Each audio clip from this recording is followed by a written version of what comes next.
Welcome back to the next episode of the Yu-Gi-Oh! Generation Next tournament here on the HomeBoiz channel. Today we're going to have Blair Flannigan going up against Chumley Huffington. Now Blair has played 3 different decks. She had one deck that was never really actually fleshed out, and it revolves around the Mystic Egg, and it can summon one of 3 different monsters, but the other 2 were never ever shown. And it's assumed, based on the dragon line, that they can all evolve, so she only has these 3 for that entire archetype, plus 1 spell card.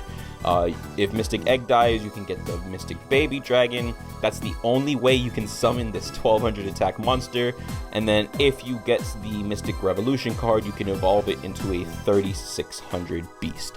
That's also the only way you can summon him. So really iffy there.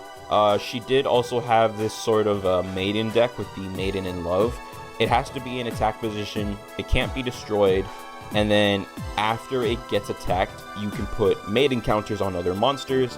Then with the help of some of her spell cards, you can actually steal monsters that have maiden counters on it. The part that sucks about this, though, is you have to take damage, otherwise you're not able to steal the monsters. So that's why it's kind of just chilling here in the side deck. It's not something that she'll probably really go to, and it was a deck that she used the first episode that she was in the show, before her deck really changed and before she became a better duelist. The other deck that she really seems to run, and I believe it was in conjunction with this Mystic deck, she played a deck that revolved around a lot of tokens. So I developed a token strategy for her. We're going to go over just a couple of different cards, both because her monsters are very low in power, and because, you know, maybe you'll have Maiden in Love and not have like the spell cards or anything. You do run Spirit Barrier, so as long as you have at least 1 monster on the field, you never take battle damage. You can still take damage from effects, just not from battle. So that will help you if you can get out a monster. You know, you don't have to really worry about battle damage as long as you can keep it alive. And that'll also be good for monsters that, you know, do piercing damage and whatnot. But essentially, yeah, every other monster has a way of using an effect that generates tokens. Scapegoat is really nice because it's a flip effect that'll summon out a maximum of 4 tokens for you, so that can spam the field really well. Then you also have 2 scapegoats, and you have 2, or I guess 3 main strategies. And you have 4 strategies with all these tokens that you're generating, right?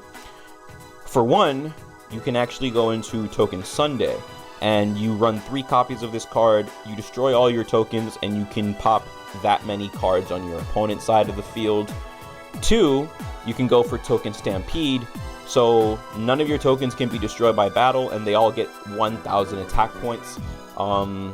Not being able to destroy them in battle works really well with the Spirit Barrier, so that's kind of cool. Strategy number 3, tokens have no effects, and all of these tokens are treated as normal monsters. So you could use Justy Break, which is a 3 of in this deck, and it's basically a mirror force. It'll destroy every monster who's not in attack mode, who's not a normal monster.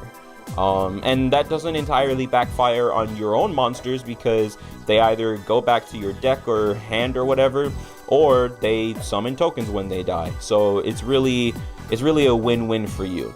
And the last go-to strategy with all these tokens is United We Stand. Whoever gets equipped with this spell card gets 800 for every single monster that's on your field. So really, it's a stall, and it's a beatdown deck altogether.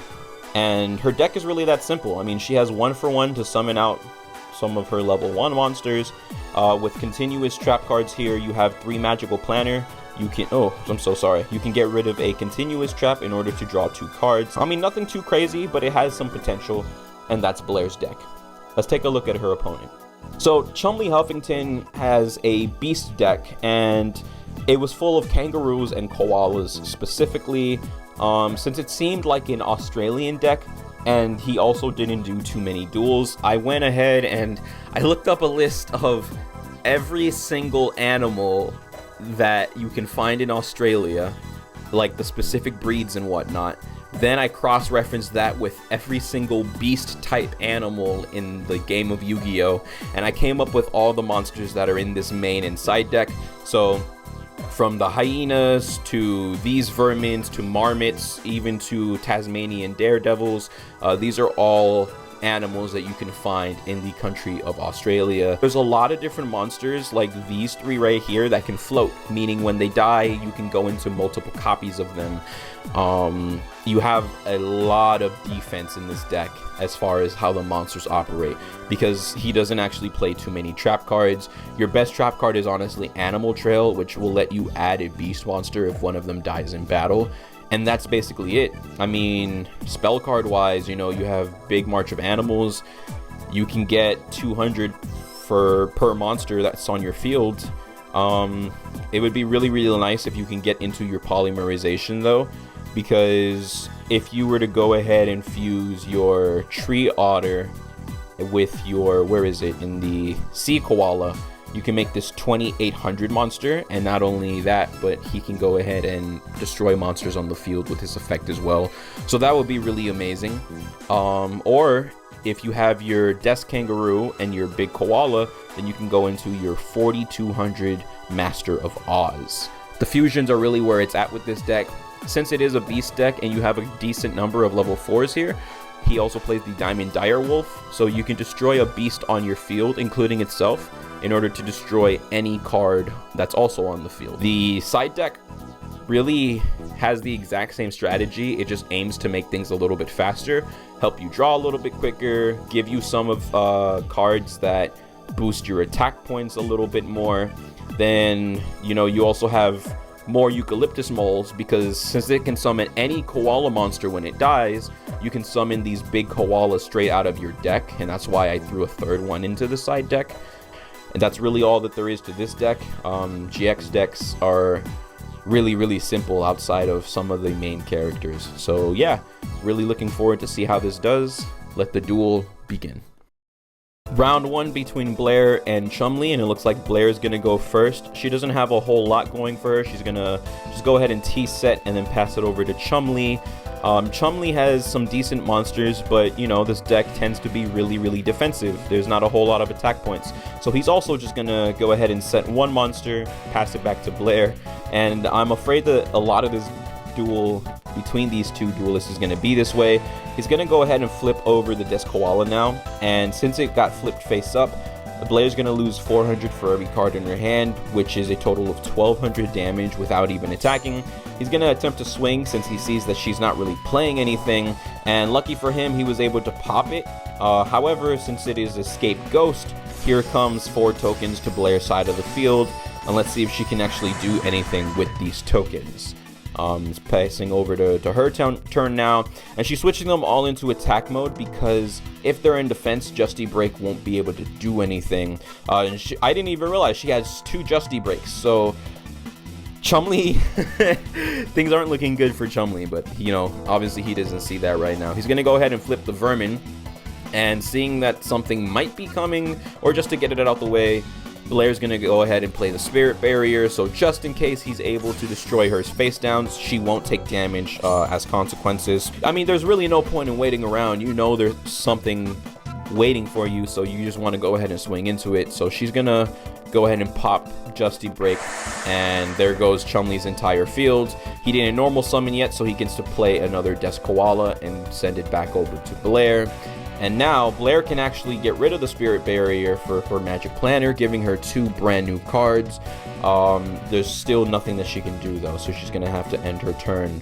If she can get a Mystic Egg to summon this dragon though, that would be really, really great, because she could evolve it. He's gonna start going on the offensive now that he sees that she's not accomplishing anything. So he's gonna bring out his 1600 he's been saving onto, and flip over another Koala for, what is that, 1600 damage this time around. Swing, he doesn't know that she had a second Justy Break from the beginning of the duel. So she's gonna go ahead and pop that now, and there goes his 2 best monsters he had in his hand, really. There's not much else to it, and with an open field, she's gonna go ahead and crack open this Token Stampede so that she can swing for a massive 4,000 damage. So just when it looked like she was at a massive disadvantage as far as field presence, she flipped it around, and now the life points tell a very, very different story. Chumley's going to go ahead and use the Koala March, which is going to let him get a Koala out of his graveyard and summon it. So he's going to get the the Death Koala once again, because it is stronger than 1,000, and so now he's actually going to go ahead and pass his turn. Looking at Blair, she still has not a whole lot she can do, so she's going to go ahead and use her Token Sunday to pop Chumley's cards, and that's a little bit important in a way, because sure, they can't die, but Chumley would have been able to fill up his graveyard by crashing Hyenas. They would have tied, Hyena would have brought out 2 other copies from his deck, and thinning your deck by 2 it could be really dangerous. You're getting to cards that you need a lot faster, so she's gonna go ahead and activate that, and it also opens up her field a little bit more. So you know what, maybe it's not a terrible play after all. Tree Otter's gonna be seeing some play here now, and now Chumley's gonna go ahead and activate the Ayers Rock Sunrise. So why did he have to get rid of his hand? Is that, yeah, okay, right there, first line, discard all cards in your hand. I forgot that was a side effect, honestly. So you're going to see the Death Wombat hit the board, and unfortunately you don't really get to capitalize on dropping your opponent's attack points. But now the Tree Otter is going to use its effects, and it's going to give the Death Wombat an extra 1,000, so that hopefully they can do some big damage. But no, here comes another Scapegoat. So here comes 4 unkillable 1,000 attack tokens, unfortunately. But you still take the damage, so the life points are back to being much more even.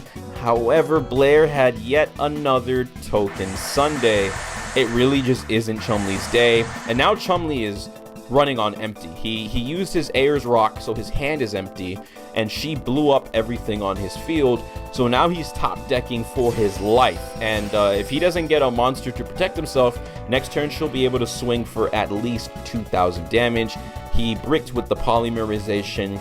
Back to Blair. She did get to summon a monster. She's going to set it though, so she could use her effect and ensure victory on the next turn. Potentially. I mean, we'll see what he gets.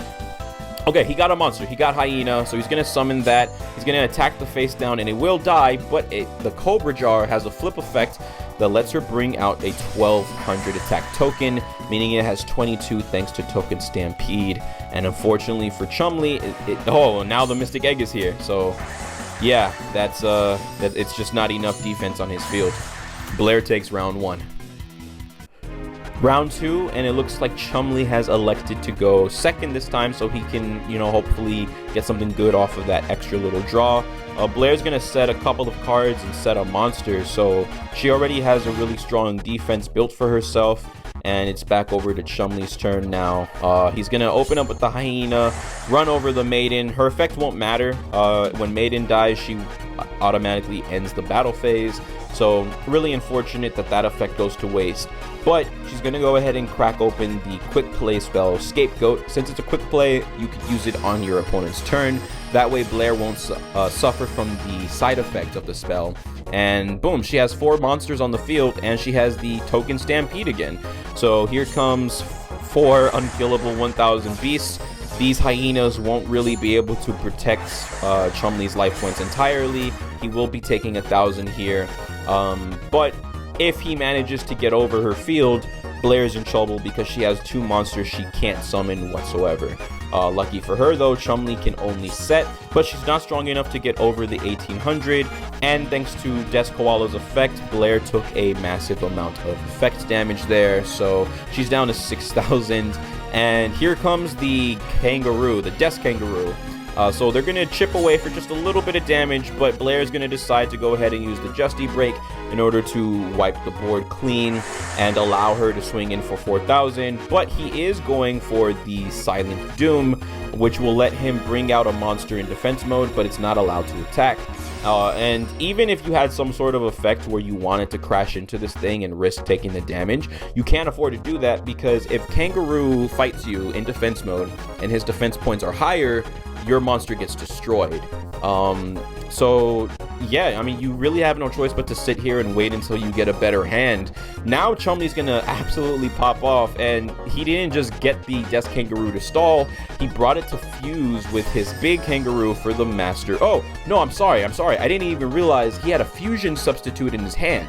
So he gets to keep his Kangaroo, and he gets the Master of Oz, so she's gonna take some massive damage, but on top of 4200 beast, she actually is gonna have to deal with the Wild Nature's Released, which it's gonna go ahead and add the Master of Oz's defense onto its own attack points. So what is that, like 7,900 attack? That's gonna be game. Round 2 goes to Chumley Huffington. So while round 2 was really short, this duel is actually so much more exciting than it looks on paper, especially because round 1 looks so one-sided. You would have thought that for sure it was going to go to Blair. Chumley's going to just set a monster in defense mode, and we can see exactly what it is. Unfortunately, it looks like Blair bricked with only spells and traps, and she can't really use any of them. Even though she has 2 Justa breaks, without a normal monster on the field, she can't accomplish anything. So she's going to set one, probably just playing it safe in case he gets something that can, you know, clear her spell and trap card zone. That way she can keep one for later. He's going to go ahead and not play offensive whatsoever. He's going to sit on another Desk Koala, really trying to capitalize on her bricking and get off that burn damage. She's going to set one more. If she can get a token, she's in a really great position now. Looks like Chumley's actually choosing to flip summon right here. So Desk Koala does 2,000 each. Now Blair is officially at half life, and he's going to sacrifice those 2 Desk Koala for the big Koala, and he's going to attempt to swing in for a massive 4,700, and she has nothing to protect herself with. Just like that, Chumley has won.